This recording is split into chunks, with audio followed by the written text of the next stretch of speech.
everyone to this month's Astro Colorscope. My name's Elizabeth Harper. My website is sealedwithlove.com. So the idea of the Astro Colorscope is that in a moment I'm going to pick 3 crystals from my crystal bag.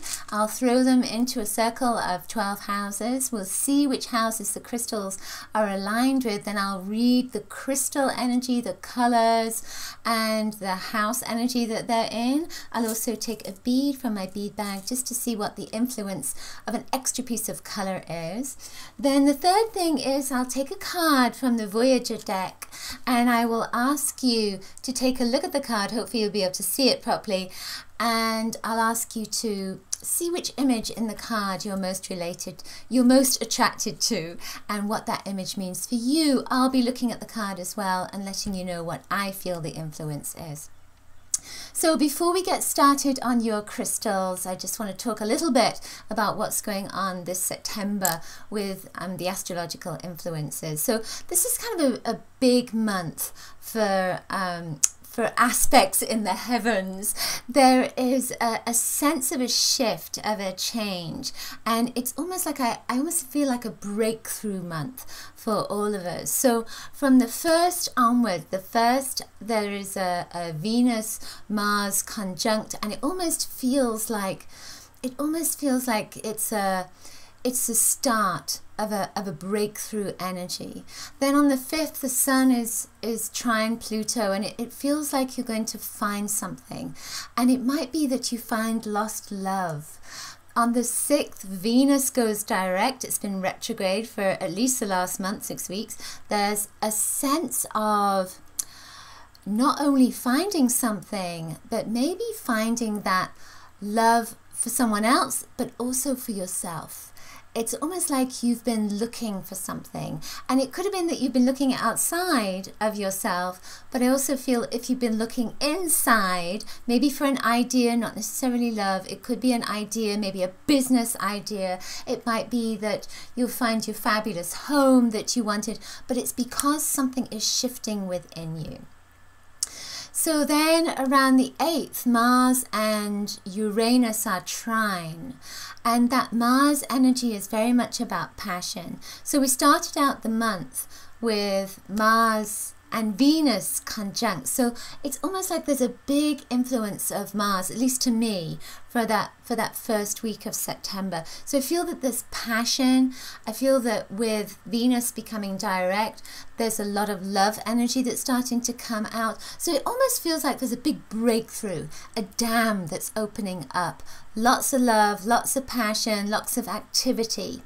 And then the 9th, Mercury is square Pluto, and it feels like that's an upset, that there's going to be some criticism maybe, and it's not necessarily somebody being critical of you. It may be that you're criticizing yourself or criticizing others. It just feels like there's a sense of criticism that comes up around that time. Then the 17th, Mercury goes retrograde. We know what happens with that, right? So communication goes a little bit off. But at the same time, Saturn moves into Sagittarius. Jupiter is opposing Neptune. And it feels like this is a wake-up time. It feels like there's a wake-up to reality. And that communication, it almost feels like you can no longer access something that you've been pretending has been in your life. So it's almost like you can no longer access that, and you can no longer pretend anymore.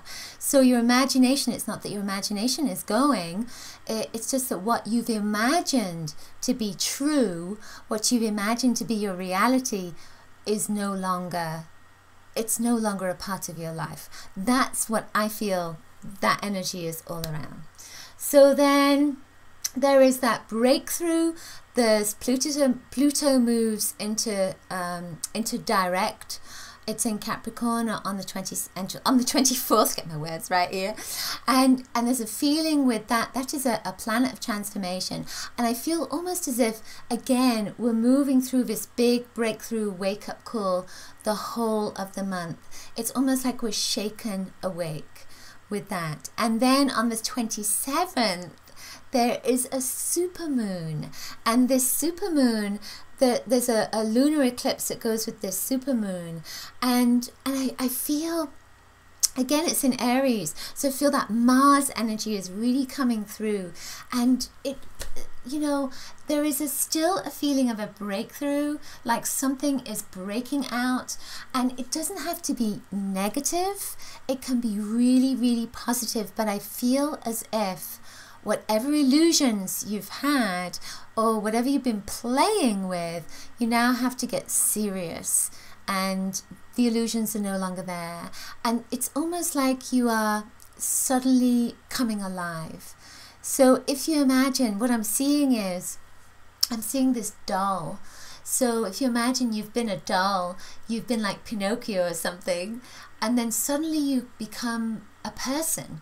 So that's the sense of it. That's the kind of movement of the energy through the whole month. There is a partial solar eclipse on the 13th, and of course that is around that fabulous new moon as well. So with the new moon in Virgo, it feels like you are making your wishes now, and those wishes are for the long-term future, that this is not about a quick fix, that this is a long-term energy. What is it you want in the next 5 years? And that's what it feels like. Ooh. That's what it feels like that new moon is about, and then the full moon is that culmination. It almost, again, feels like you are breaking out, you're breaking free. So it could be that you're breaking free of a relationship, but it could also, I really feel that it's breaking free of illusions. I felt this little shiver. When I get shivers, it's usually about the truth. Okay, so now remember, I offer different consultations on my website, sealedwithlove.com. You can get card readings or intuitive soul guidance, all kinds of different things. You can also have a crystal gem reading as well. Now, before we get onto your crystals, remember to subscribe to my love letter at bit.ly/color kit. You'll get a free gift of a fabulous color kit. You can find out all your true colors in that color kit. Okay, so let's get started with your crystals. Okay, Leo, so for you, you have this beautiful piece of apatite. It's blue apatite that went into your 6th house. Your 6th house is about that work-life balance. It's about your health. There's a link with career, but there's also a link with relationships. So it's either side, that 5th and 7th house with relationships, and you also have in the 7th house this piece of smoky quartz.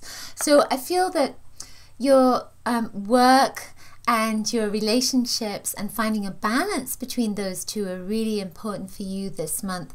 The apatite, there's an energy of this that links to memories. It's a turquoise color, so there's communication that's coming in here. But I feel almost as if you are healing some part of your cellular memory. And this month particularly, there's going to be a lot of healing around memories that are coming up for you, but also I feel that relationships with your family particularly, there's going to be a lot of healing around that. With the apatite, there's this gorgeous little slither right there that's almost like the ocean. It almost looks like a wave that's coming in. So I feel that, you know, there's that 7th wave. I feel as if there's a relationship that is coming back to you. Somebody that you lost a long time ago, and it could be, you know, if you fell out with someone, it could be somebody coming back like that. But it feels to me like it's someone that is a love relationship, is someone that you loved, you cared for, you had a great connection with, like a best friend, that kind of feeling. And it feels like that person is coming back into your life, or there's a deeper communication, there's more connection with that person. So then when we go back to the 7th house with this piece of smoky quartz often comes up with protection. You know, I remember doing a consultation with a lady who was wearing a piece of smoky quartz, and usually I go into their energy field and I had to ask permission. of the smoky quartz to get into the energy field. I couldn't get in. So that's the thing with this. It's a protective energy. So for you with relationships, I feel almost as if you have been giving, or you will give, a lot of your time, and that comes in with that work-life balance. It's almost like you need to learn to say no, and that's the feeling with this particular stone, that it's about saying yes to yourself and no to something or somebody else that just doesn't work into your schedule or doesn't feel right for you to do. Okay? So then the final stone is rhodochrosite. It's this lovely piece of gemmy rhodochrosite, and this almost looks like it's a heart shape. This went into your 11th house. Your 11th house is about friendships, relationships, connecting to the global energy of that friendship, and also connecting with people that are of like mind and doing the same thing as you. And that's what I feel this is about. It's about you reaching out to people that are doing exactly what you're doing, or that have the same concept, the same ideas, the same faith that you have. This is a stone, it's a stone of love, it's a stone of emotional healing. It links with the inner child. So it's going back to that memories thing again, of someone coming back into your life. But with that somebody coming back in, it could also mean a new group of people come back in, or a new consciousness comes back in. Whatever it is, it's kind of big. It's interesting with this because I also get this thing around your teeth, around your mouth. So it's not going to be the same for everybody, but maybe be a little bit careful around dental health, dental hygiene this month as well.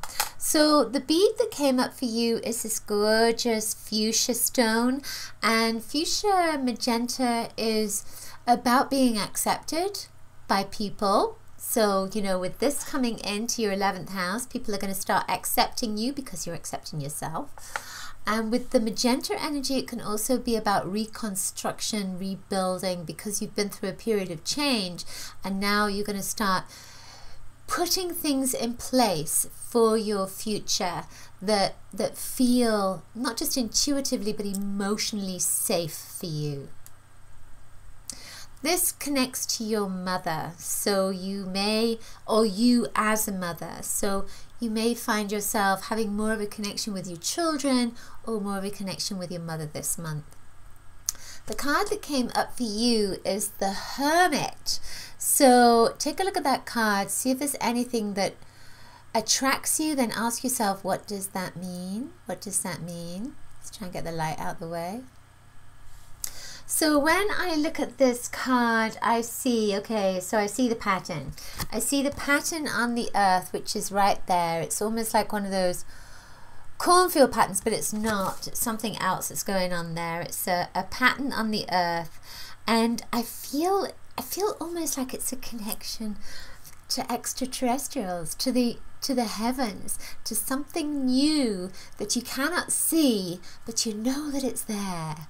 You know, so I feel that this is about having faith, that even though you can't see it, you know that it's there, you know that it's available to you, you know that it's coming, and you know the truth is coming as well. I also feel with this, because it's a Hermit card, that something is coming to the surface, and it's almost like you knew that was right, you knew that was true, and it's going to come to the surface, and there's going to be a big realization, but intuitively you already knew about it, which is kind of cool. Okay, that's it for this month's Astro Colorscope. I hope you enjoyed it. Do please give it a thumbs up if you did. Share it with your friends, and you can share it by email too. Let me know in the comments below if the messages resonated, and remember, you can grab my free color kit, find out your true colors at bit.ly/color kit. I will see you next week. Lots of coloricious blessings. Bye.